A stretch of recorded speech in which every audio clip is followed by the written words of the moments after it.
Tapos na-realize ko lang itong dinadaanan ko parang hindi pala pwedeng daanan. I mean, sarado siya. Tingnan nyo, nandun yung mga ibang tao naglalakad sa ibang part. Kaya pala maganda yung view dito. So, kasi lagot ako. Pero wala naman nagbabantay. So, yeah. Pupuslit tayo dito. Hindi naman kasi natin alam. So, pero ignorance of the law excuses no one. But wala naman nakakita. So, okay lang. And so, we're almost here in Venice. Okay?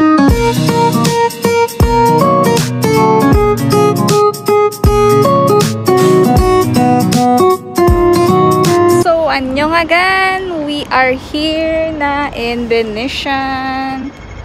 So, ayan. Tingnan naman natin ano makikita natin dito. Of course, yung Grand Canal, meron yan sila dito. Kasi it's not the Venice without the Grand Canal. So, may tower din sila dito. So, eto na guys, papasok na tayo.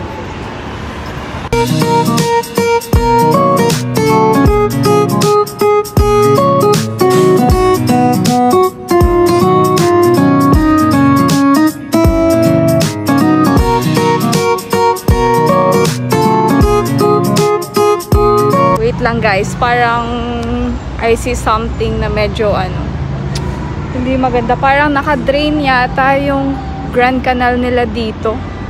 Walang tubig. So, paano yan? Parang hindi siya talaga Parang nag-ice kasi sila for Christmas. So, ayun guys. Babalik na tayo. Kasi konti lang naman yung makikita dito sa Venetian. And lalo na wala yung Grand Canal. Naka-drain sila ngayon. So, parang there's nothing more to see here for now. But, okay lang kasi I'm fulfilled sa Londoner at saka sa Parisian. So, yeah, let's go back. Ay, hindi pa pala. Kailangan muna natin mag-breakfast. Sana talaga for the remaining money na meron ako, makaka-uwi pa ako ng Pilipinas. So, once upon a time here in Venetian. So, that's the Venetian Tower. So, although wala tayong nakitang water sa Grand Canal nila kasi naglilinis sila. Ayan. So, nagpe-prepare yata sila for Christmas event. So, yeah.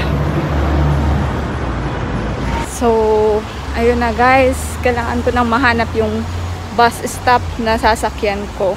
Which is number 25 or number 19.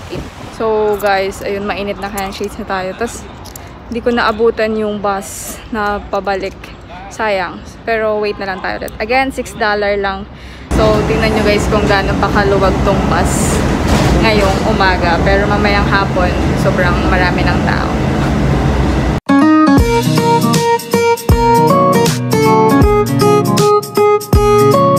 So, this after natin mag-ikot-ikot. So, kailangan natin mag-breakfast. Napagod talaga ako. So, noodles yung in-order ko dito. Sana makain ko. Siyempre, iba kasi yung lasa. Marami silang mga seasoning something here. So, in-order. Malapit lang to sa in-estayan ko para diretso na ako uwi at saka makapag-charge na ako. So, again guys, kapag kakain kayo dito, huwag kayo magko-convert. Ha? Okay? Para di tayo masaktan. So, eto na mga menu nila. Okay naman. Sana makain ko. Waiting. This one guys. Bearable naman. Kaya kong kainin. Masarap naman siya. Let's try.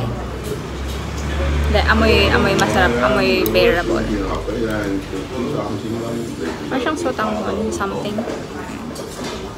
That's it.